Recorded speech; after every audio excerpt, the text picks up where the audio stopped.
Spiders first built their webs, we can visit the nursery web spiders of Europe. There, the male and female hunt by stealth. The male is smaller than the female, and only he possesses palps modified to deliver sperm when mating. Like many spiders, he runs the risk of being eaten by the female if he gets too close. So before approaching the female, males of this species prepare a peace offering, a gift of a food parcel. The parcel also comes in useful as a shield. If all goes to plan, he gives his present to the female and then swivels round head to tail. He then inflates his palps, preparing to expel his sperm. Once mated, the male must escape without being eaten. But some are masters of the art, even managing to grab their gift back on their way out of the door.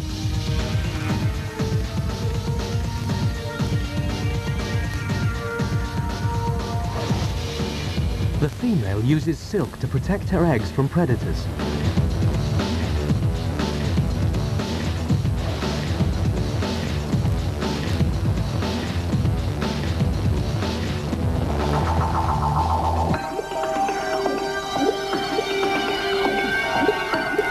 She'll carry the eggs with her as they develop.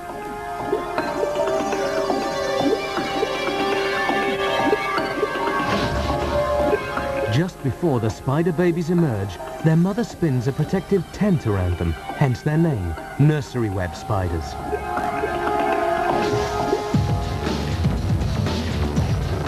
The tent is there for the protection of the spiderlings, but it may have other uses.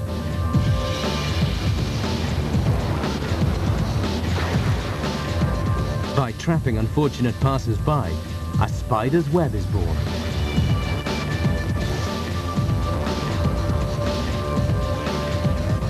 There are many different types of web.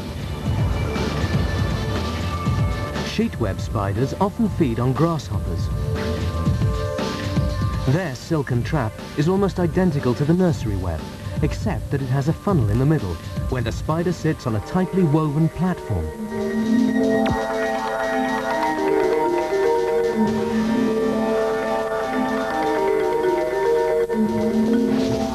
Spiders seem to be able to hear prey through their legs. The grasshopper will be attacked before it's entangled.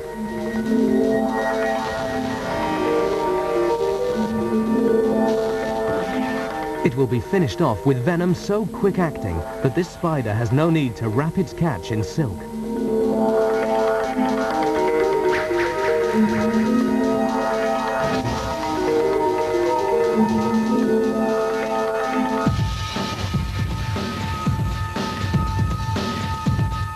The web also acts as a useful walkway across the spider's backyard.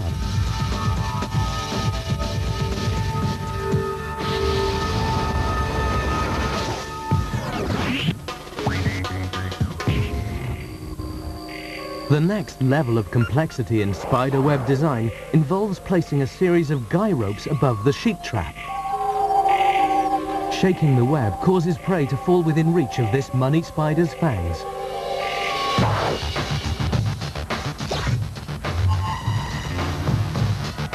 And it bites through the silk to inject its venom.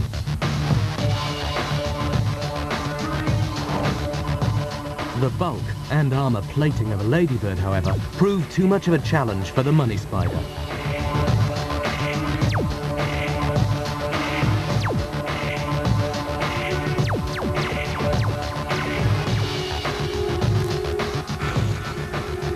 Like the money spider, the comb-foot spider spins a platform and a series of guy ropes. But this time, the guy ropes are coated in sticky glue and attached to the ground like tripwires. Some species of comb-foot spider feed on ants. When the tripwire is touched, the powerful glue seals the ant's fate.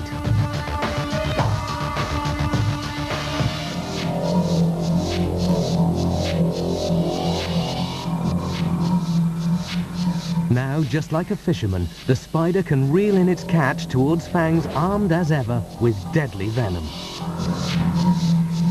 The ant is wrapped in a silk coffin to be eaten later.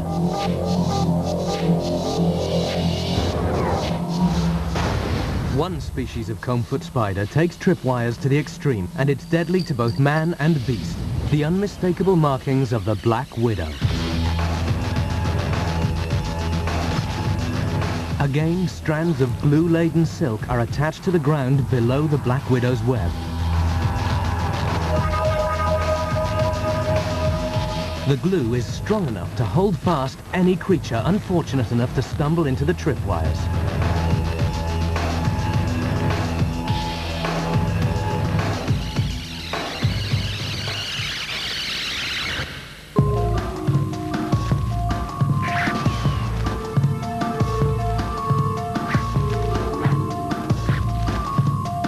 The spider watches patiently as its prey struggles, but this only makes things worse as it gradually becomes more and more entwined. Even for a scorpion, there's no escape.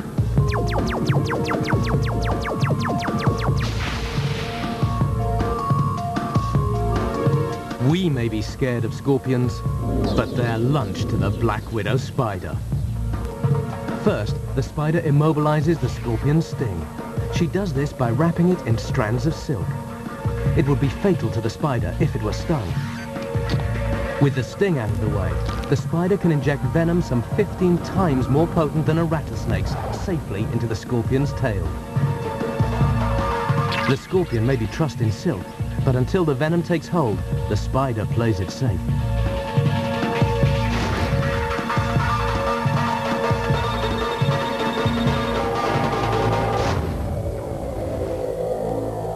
Once dead, it will be consumed at leisure. The design of the traditional orb web has evolved from simple sheet traps like those of the Black Widow and money spider. It probably started as a means of covering the largest area with the smallest volume of silk. Few species do this better than the laceweb spider. Tripwires again run from the hub, but not to the ground. Instead, they're attached to nearby shrubs. The spider detects approaching prey via vibrations in the wires, and globs of glue are again used to immobilize it. Once caught, prey may be wrapped in a cocoon for eating later. She's a prudent housekeeper, using many different types of silk for many different purposes. For example, the silk used to store prey is different from that used to trap it, and is produced using a different combination of the spider's 7 silk glands. Take the laceweb design, turn it on its side, and you have what many of us think of as the classic spider's web. This is the traditional orb web trap of the garden spider, a fisherman of the air. The web is invisible to insects, and once they hit it, glue on the strands ensnares them. To stop spiders from sticking to their own traps, their feet are coated with a lubricating oil. Like the laceweb spider, the orb web spider wraps many strands of tough silk around its prey, immobilizing it and keeping its deadly sting away from the spider's soft flesh. Only when it's safe will the spider come close enough to deliver its killer bite.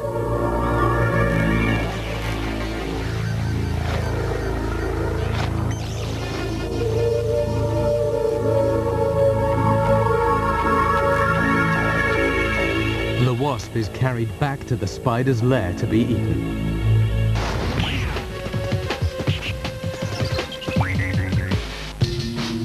The orb web is a highly successful trap. So, how is it made? First, radial lines are laid from the hub to attachment points nearby. A temporary spiral is then spun out from the center to brace the radial design. This will be removed as a main spiral of sticky strands is built.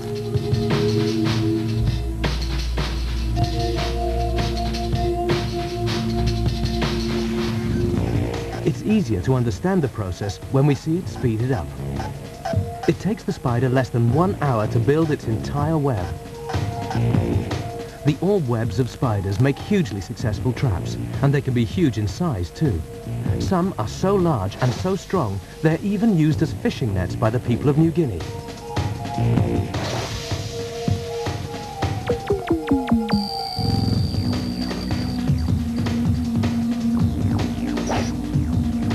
But there is a downside to the orb web design. It takes a lot of energy to build a web, and they're often destroyed by wind or passing animals.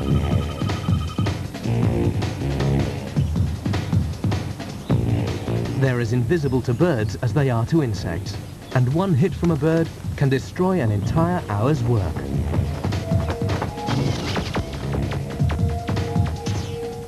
So some spiders avoid bird strikes by laying a structure known as a stabilamentum. This makes the web visible to birds. Several species of orb web spiders use a stabilamentum. And sitting in the middle of your web may also help make it more visible.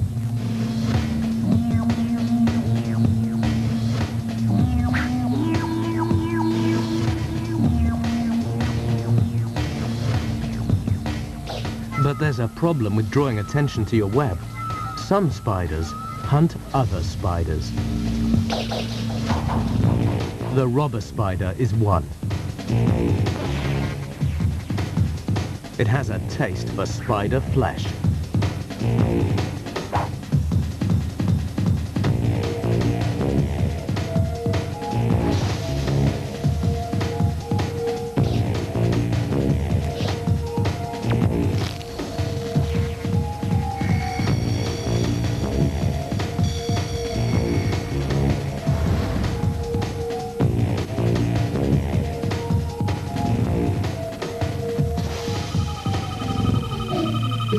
The simplest of webs is an effective trap, but some species have made extraordinary adaptations to this basic design. Some even carry their webs with them. The Australian netcaster is one such spider. It's at the cutting edge of the critter arms race. The web structure and spinning technique reveal that the spider is descended from orb-weaving ancestors. First, it forms the guy ropes of a conventional orb web. Then it spins a hexagonal-shaped net clasped between its feet.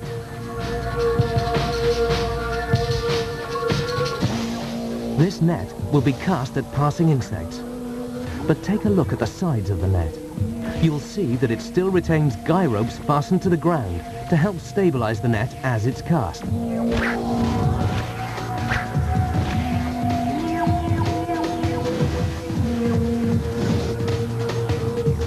The netcaster has outstanding night vision. Its eyes can concentrate low levels of light better than a cat or even an owl. The spider lies in wait above walkways that it knows animals, like ants or wasps, will use.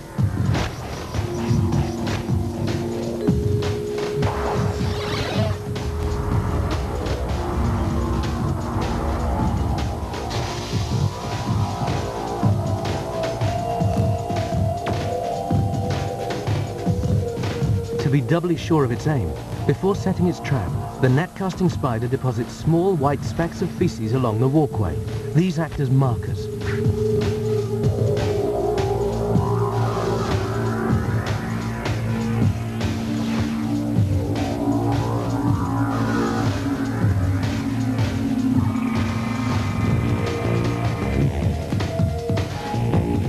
The trap is sprung, ready to be fired again and again and again.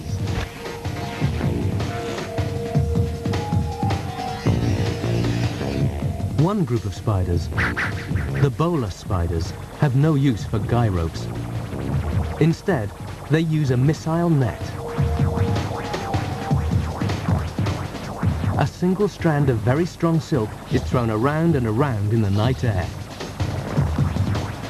At the end of the strand, or bolus as it's known, is a glob of glue that can stick to the prey. The glob also contains sex pheromones, the scent of a female moth. It's a perfume that attracts the male moth to within reach of the spider's lasso. The pheromone trap is so successful that 90% of the spider's prey consists of just 2 species of moth. The bowler spider consumes its lasso along with its prey. It's a silk recycler.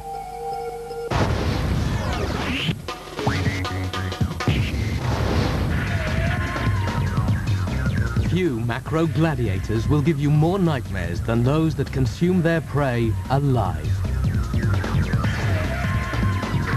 even the most developed forms of defense can be rendered useless.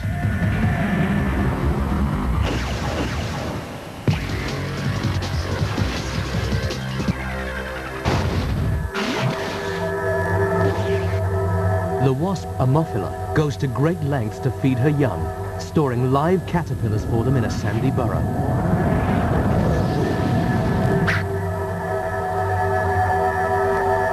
She stings her prey accurately behind the head to paralyze it without killing it.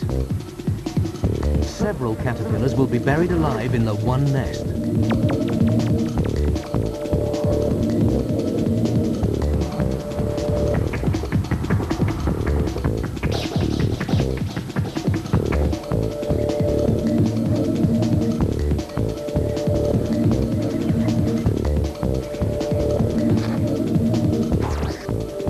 Then she lays just one egg before sealing the entrance to the chamber.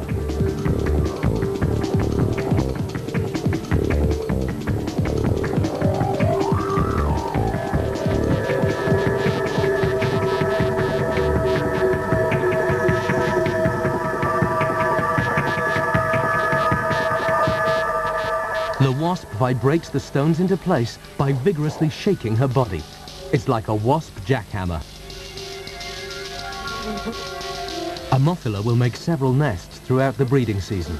Later on, when caterpillar prey becomes scarce, competition leads to fights between rival wasps.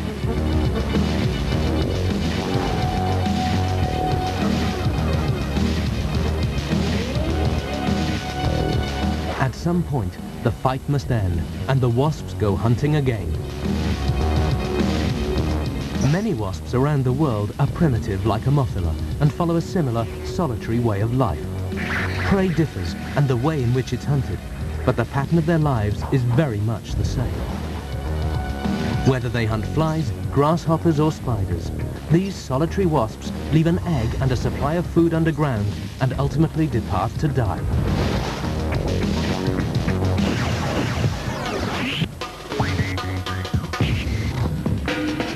Keep watching Built for the Kill to see nightmare creatures that devour their prey from within.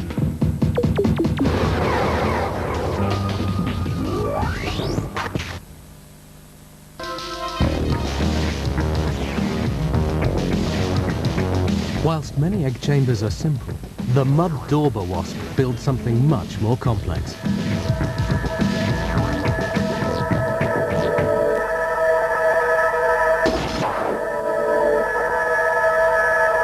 Once built, she places just one egg into each cell of the nest, along with enough prey, paralyzed by her sting, to last the grub through its development.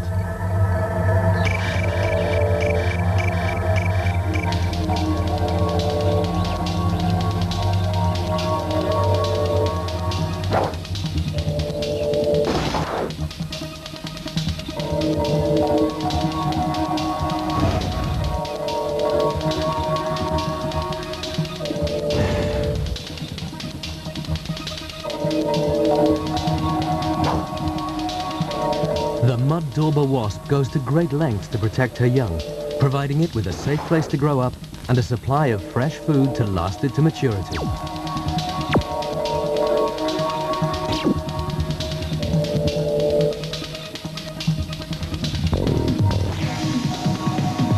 Many parasitic flies and wasps lay their eggs on what is often the safest home of all, a living body. Sometimes, the gentlest touch is the touch of death.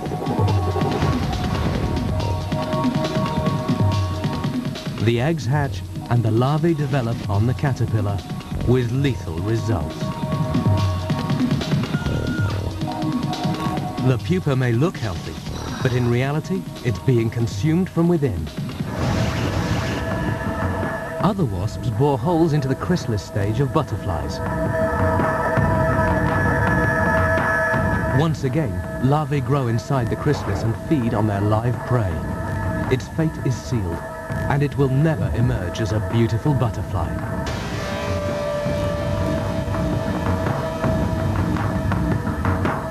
The wasp larvae drops to the ground to pupate and repeat the cycle again.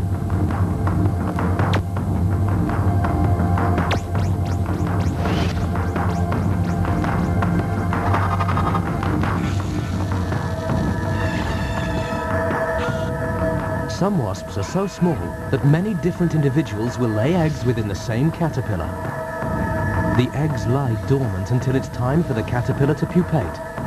This is the signal for the eggs to divide and hatch. Each egg will produce up to 2,000 individual wasp grubs, each one eager to feast on living flesh. The pupal case protects the developing wasp larvae from danger in the same way that it would the butterfly. But while camouflage protects the case from the outside, the butterfly is being devoured from within. So it won't be a butterfly that emerges from this pupa, but a new generation of wasps. Each female wasp that emerges is equipped with a full complement of eggs. The first thing she does is mate, before disappearing into the forest in search of the next generation of unfortunate caterpillar victims. It's the stuff nightmares are made of. Killers that consume their prey from within and while it's still alive.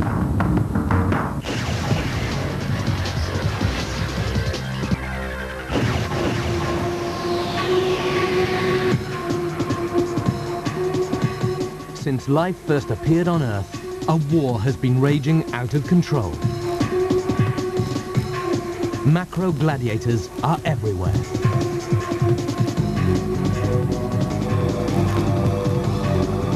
Take a look around you. You're surrounded by legions of the most abundant, violent, and aggressive creatures on Earth. What they lack in size, they make up for in numbers. They're armies of billions, built for the kill.